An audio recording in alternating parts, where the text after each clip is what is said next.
হে আমার মুসলমান ইমানদার বাবাজিরা, এই কুমিল্লা শহরের অন্তর্গত হোমনা থানাধীনে জান্নাতের বাগান গাউসিয়া হিফজুল কোরআন ইন্টারন্যাশনাল মাদ্রাসা ময়দানে আপনারা যারা যারা জান্নাতের বাগানে বসে গেলেন, আপনারা কেউ জবান বন্ধ রাখবেন না।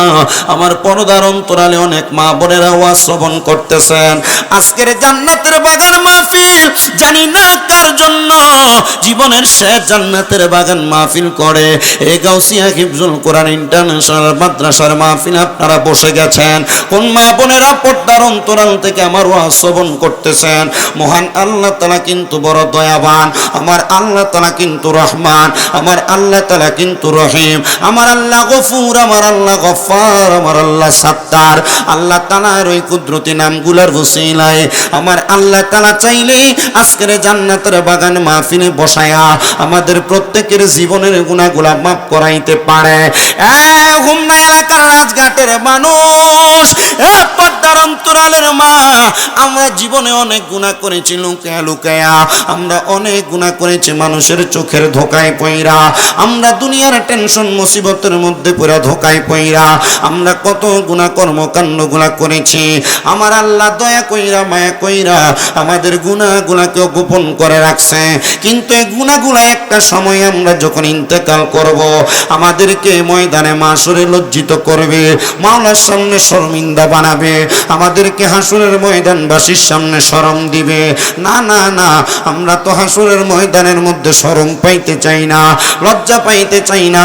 আল্লাহর নবীর প্রখ্যাত হাদিস বিশারদ হযরত জাবির ইবনে সামুরা রাদিয়াল্লাহু তাআলা আনহু আমার নবীকে প্রশ্ন করে, ইয়া রাসূলুল্লাহ, নবীজি গো, ও মায়ার নবীজি, একটাবার আপনি বলেন না, আপনার উম্মতগুলা যদি গুনার জন্য নিজের ভুল বুঝতে পারে, আপনার উম্মতের গুনাহকে আমার আল্লাহ তাআলা ক্ষমা করবে নাকি? নবী আমার বলে, ইয়া জাবির ইবনে সামুরা, আমার উম্মত যদি জীবনের গুনাহগুলার কথা স্মরণ কইরা আমার আল্লাহ তাআলার কাছে ইস্তেগফার পড়ে, এ মুসলমান, জবান দ্বারা আস্তাগফিরুল্লাহ রাব্বি মিন কুল্লি জামবি ওয়া তুবু ইলাইহি লা হাওলা ওয়ালা কুওয়াতা ইল্লা বিল্লাহিল আলিয়্যিল আযীম, তার জবান দ্বারা পড়ে, এই বান্দা তার জবান দ্বারা ইস্তেগফার পড়ার কারণে আমার আল্লাহকে একবার ক্ষমার জন্য ডাক দিবে, আমার আল্লাহ তাআলা বান্দাকে 10 বার ক্ষমা করে দিবে। শুধু ক্ষমা করবে না, আমার আল্লাহ তাআলা বান্দাটার রহমত দিয়ে ভরপুর করে দিবে। ইয়া ইলাহি, ও রব্বি কারীম আল্লাহ, আপনি যে আমাদেরকে ক্ষমা করবেন। আল্লাহ গো, আমরা তো এখনো পর্যন্ত ক্ষমা চাই না।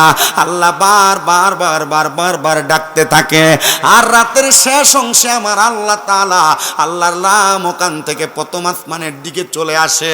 আল্লাহ তাকায় দেখে আমার আল্লাহর কোন বান্দাটা আল্লাহর কাছে ক্ষমা প্রার্থনা করে, কোন বান্দাটা তাহাজ্জুদ গুজারি হইয়া চোখের পানি ফালায়, কোন বান্দাটা আমার আল্লাহরে পাওয়ার জন্য সেজদার মধ্যে কপাল ঠেকায়া ঠেকায়া কান্দে। আমার আল্লাহ তখন ওই বান্দার গুনাহগুলা আমার আল্লাহ নিজ গুণে ক্ষমা করে দেয়। আসেন না গো আমার এই হোমনার রাজঘাট এলাকার বাবারা, আমরা জীবনের গুনার কথা স্মরণ করে মোহাব্বতের আওয়াজে আমার আল্লাহ তাআলা একটু একটু স্মরণ করি। জবান ছেড়ে দিবেন যাদের জবান আছে, আমার আল্লাহকে একটু আল্লাহ নামের জিকিরে ডাক দেন। আল্লাহ আল্লাহ আল্লাহ আল্লাহ।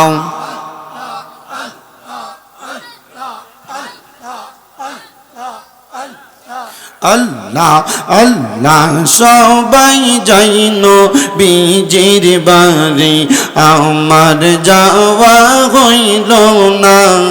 মাশাআল্লাহ, আল্লাহ আল্লাহ, সবাই যাইন বীজের বাড়ি, আমার যাওয়া হইল না।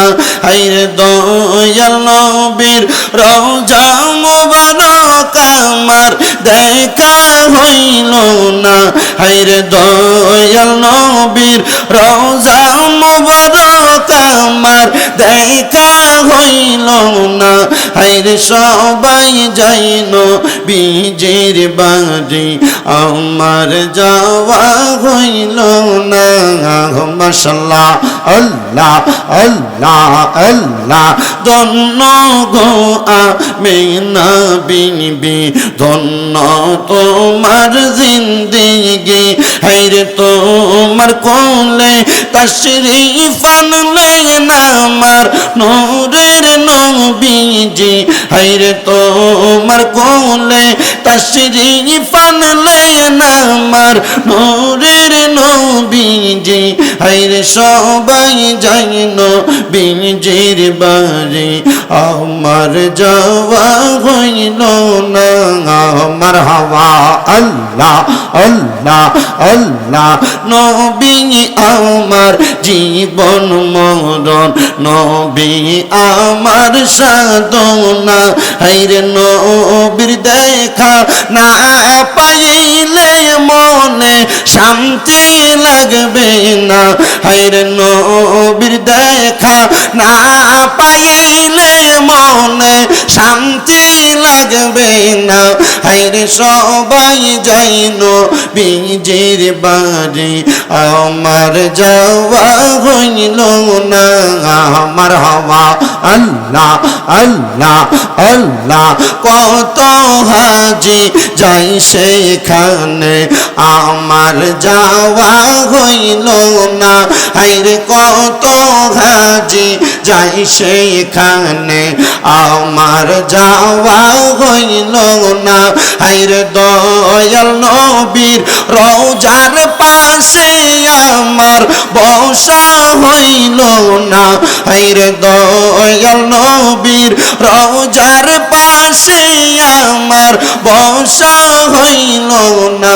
হায়রে সবাই যাই নবীজির বাড়ি, আমার যাওয়া হইল না। মাশাআল্লাহ, আল্লাহ আল্লাহ আল্লাহ।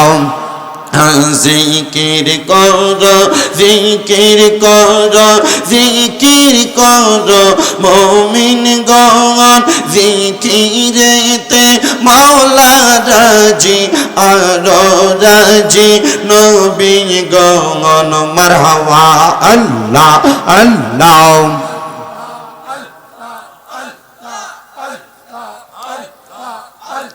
লা ইলাহা ইল্লাল্লাহু মুহাম্মাদুর রাসূলুল্লাহ সাল্লাল্লাহু আলাইহি ওয়াসাল্লাম। জবান বন্ধ রাখবেন না, মুহাব্বতের আওয়াজে উচ্চ কণ্ঠে জোরে পড়েন আলহামদুলিল্লাহ। মহান আল্লাহ তাআলার দরবারে লাখো কোটি শুকরিয়া আদায় করছি যে রব্বুল ইজ্জত আমাদেরকে কুমিল্লা জেলার অন্তর্গত হোমনা থানাধীন ঘাট হোমনা চৌরাস্তা মহিলা কলেজ রোড সংলগ্ন গাউসিয়া হিফজুল কোরআন ইন্টারন্যাশনাল মাদ্রাসার উদ্যোগে প্রথম বাৎসরিক সুন্নি সম্মেলনে উপস্থিত হওয়ার তৌফিক আল্লাহ আমাদেরকে দান করেছেন। আজকের মাহফিলের যিনি সম্মানিত প্রধান অতিথি, যিনি কুমিল্লা হোমনা আবাসিক মেডিকেল অফিসার জনাব মোহাম্মদ ডাক্তার শহীদুল্লাহ সাহেব, সম্মানিত সভাপতি জনাব মোহাম্মদ নাহিদ হাসান সাহেব, সদস্য সচিব হোমনা পৌরসভা স্বেচ্ছাসেবক দল বিএনপি, সম্মানিত প্রধান মেহমান জনাব মোহাম্মদ বিল্লাল হোসেন সাহেব, ওমান প্রবাসী হোমনা উত্তরপাড়া, সম্মানিত সহসভাপতি জনাব মোহাম্মদ শফিকুল রানা সাহেব, সাধারণ সম্পাদক বাংলাদেশ ইসলামী ফ্রন্ট হোমনা জনাব মোহাম্মদ সাদ্দাম হোসেন সাহেব, সিনিয়র সভাপতি অত্র মাদ্রাসা, সম্মানিত প্রধান পৃষ্ঠপোষক জনাব মোহাম্মদ মোজাম্মেল হক সাগর সাহেব, বিশিষ্ট সমাজসেবক এবং দানবীর হোমনা জনাব আজকের মাহফিলের উদ্বোধক জনাব কবির হোসেন সাহেব, বিশিষ্ট ব্যবসায়ী এবং সমাজসেবক দানবীর হোমনা বাগমারা, সম্মানিত উপদেষ্টা মণ্ডলী বৃন্দ, সার্বিক সহযোগিতা করছেন বাংলাদেশ ইসলামী ফ্রন্টের প্রচার সম্পাদক মোহাম্মদ রেজাউল সাহেব সহ আজকের মাহফিলের আমন্ত্রিত বিশেষ অতিথিবৃন্দ, বিশেষ বক্তাবৃন্দ, মাহফিল পরিচালক জনাব মাওলানা ইঞ্জিনিয়ার বাহাউদ্দিন সাহেব, মাহফিলের যিনারা ইন্তেজাম করেছেন, আমার সামনে বসে আছেন, মাইকের আওয়াজ শুনছেন, দাড়ি পাকা মুরব্বী বাবা, যুবক নওজোয়ান ভাই, ছোট ছোট মাসুম বাচ্চা, পর্দার অন্তরালের আমারও বলা সরলা মা ও বোনেরা, মহান আল্লাহ জাল্লা শানহু আজকের জান্নাতের বাগানে আমাদেরকে আসার বসার তৌফিক দিয়েছেন। সে মহান রবের শুকর গুজার করে আমরা উচ্চ বাক্যে জবান খুলে পড়ি আলহামদুলিল্লাহ। মাহফিলটা একটা মাদ্রাসার মাহফিল। হোমনা এটা একটা শহর কেন্দ্রিক অথবা নাগরিক এলাকা। বিভিন্ন জায়গার বিভিন্ন মানুষ এলাকায় বসবাস করে থাকেন। বিশেষ করে আহলে সুন্নাত ওয়াল জামাতের মতাদর্শী যারা আপনারা এখানে উপস্থিত হয়েছেন, আমি যদি আপনাদেরকে বলি জাস্টিফাই করার জন্য যে হোমনাতে কি এত অল্প আহলে সুন্নাত ওয়াল জামাতের মানুষ আছে, আপনারা বলবেন না। কয়েকটি বৈরী আবহাওয়া, কয়েকটি বৈরী কারণে মানুষ এখন ওয়াজের ময়দানে বসতে চায় না। তার মধ্যে একটা কারণ হচ্ছে এক বক্তা স্টেজে ওঠার পর আরেক বক্তার সমালোচনা করা, একজন আরেকজনের গীবত করা, ওয়াজের ময়দানে বসে বসে পরনিন্দা করা, মানুষের গীবত করা, এই সমস্ত কারণগুলোতে মানুষ এখন ওয়াজে যাইতে চায় না। আরেকটা কারণ হলো ওয়াজের স্টেজে বসে বক্তারা রাজনৈতিক আলাপ আলোচনা করে বেড়ায়। ওয়াজের ময়দান কোরআন সুন্নাহর কথা বলার ময়দান। এ ময়দানে উঠে স্টেজে উঠে যদি আমি আমার দলের কথা ওয়াজের মাইকের স্টেজে বলতে থাকি, তো এটা আর ওয়াজ হইল না, এটা একটা রাজনৈতিক জনসভা হয়ে গেল, ঠিক না? এই জন্য মানুষ ওয়াজে আসতে চায় না। ওয়াজের বক্তাদের প্রতি মানুষের রুচি নষ্ট হয়ে গেছে। আর এটার জন্য দায়ী আমরা। কেন? আমরা মানুষগুলাকে ওয়াজের যে ধারাবাহিকতা, ইসলাহি বয়ান করা, মানুষকে কবর হাসরের কথা স্মরণ করে দেওয়া, জান্নাত জাহান্নামের কথা স্মরণ করে দেওয়া, ইবাদত করতে হবে, আল্লাহ রসুলের পথ মতে চলতে হবে, এই কথাগুলো স্মরণ করে দেওয়া, আমরা এই পথ থেকে দূরে সরে গেছি। তা আপনারা যারা এখানে বসেছেন, আমি চেষ্টা করব আপনাদের কাছে আজকের মাদ্রাসার পক্ষ থেকে কয়েকটা দাঈ ইলাল্লাহ হিসাবে আপনাদেরকে কয়েকটি কথা আপনাদেরকে শোনায় দেওয়ার জন্য। আমি যদি আপনাদেরকে বলি, আপনারা কি শুনতে রাজি আছেন? ইনশাআল্লাহ। আমি আপনাদের কাছে কোরআনুল কারীমের সূরা সফ থেকে আমি 2টা আয়াত তেলাওয়াত করেছি। আমি জানি না 2টা আয়াতের উপর আপনাদের কাছে কথা বলতে পারবো কিনা, তবে কোরআনুল কারীমের সূরা সফের 2 নম্বর আয়াতে আল্লাহ তাআলা বলেছেন, ইয়া আইয়ুহাল্লাযীনা আমানু, হে ঈমানদারেরা, লিমা তাকুলুনা মা লা তাফআলুন, তোমরা নিজেরা যা করো না মানুষকে তা করতে বলো না। আমি এখানে যে কথাগুলো বলার জন্য আসছি, আর কোরআনুল কারীমের আয়াতে আল্লাহ যা বলছেন, এই কথাগুলো হবে একান্তই আপনার এবং আমার। বাহিরে মানুষ যদি মাইকের আওয়াজ শুনে আগামীকালকে কথার উপর ভিত্তি করে সমালোচনা শুরু করে দেয়, এটা কাম্য হবে না। কারণ আমি হুজুর, আমি যদি নামাজ না পড়ে আপনারা বলি নামাজ পড়েন, আল্লাহ আমারে বলছেন যে তুমি এটা করো না, তুমি মানুষকে করতে বইল না। আমি আলেম, আমি যদি রোজা না রাখা আপনারা রোজা রাখার কথা বলি, আল্লাহ আমাকে বলছে তুমি রোজা রাখো না, মানুষকে রোজা রাখতে বইল না। আল্লাহ আমাকে বলছেন আমি যদি হারাম খাই আর আপনারা যদি বলি খায়ও না, আল্লাহ আমাকে বলছেন তুমি এটা করো না, তুমি মানুষকে করতে বইল না। আল্লাহ আমাকে বলছেন তুমি মানুষের গীবত করো, পরনিন্দা করো, কিন্তু তুমি মানুষকে নিষেধ করে এটা করতে, তুমি এটা কইরো না। তা আমি চেষ্টা করব আপনাদেরকে কোনটা করবেন আর কোনটা করবেন না এটা না বলতে। আমি যে মসজিদে জুমার নামাজ পড়াই, আজকে 3 বছর আমি কোনোদিন আমার মুসল্লিরা বলি নাই যে আপনারা মসজিদে 5 ওয়াক্ত নামাজ পড়েন। আমি আমার কোনো মুসল্লিকে বলি নাই আপনারা রোজা রাখেন। আমি আমার কোনো মুসল্লিকে বলি নাই আপনারা গীবত কইরেন না। আমি আমার কোনো মুসল্লিকে বলি নাই আপনারা হারাম খায়েন না। আমি আমার কোনো মুসল্লিকে বলি নাই আপনারা মানুষের গীবত পরনিন্দা এগুলা কইরেন না। আমি তাদেরকে বলছি আপনারা যদি নামাজ পড়েন, রোজা রাখেন, হজ করেন, জাকাত দেন, হালাল খান, আল্লাহ আপনাদেরকে জান্নাতের এই সুন্দর জায়গা দান করবে। আর আপনারা যদি নামাজ না পড়েন, বেঈমান হয়ে যান, হারাম খান, পরনিন্দা করেন, গীবত করেন, আল্লাহ আপনাদেরকে কঠিন শাস্তি প্রদান করবেন। পড়বেন কিনা তাও আপনার এখতিয়ার, আবার না পড়বেন এটাও আপনার এখতিয়ার। না পড়লে আপনার না পড়ার কারণে আল্লাহ তাআলা যে শাস্তি রেডি করে রাখছেন আপনি সে শাস্তি পাবেন, আর করার কারণে আল্লাহ আপনার জন্য যে নিয়ামত রাখছেন আপনি সে নিয়ামত পাবেন। এবার বলেন, বাঙালি মানুষ যারা আমরা মুসলমান দাবি করি, আমরা কি আসলে লাভের পাগল না লসের পাগল? মারহাবা, বলেন কিসের পাগল? লাভের পাগল।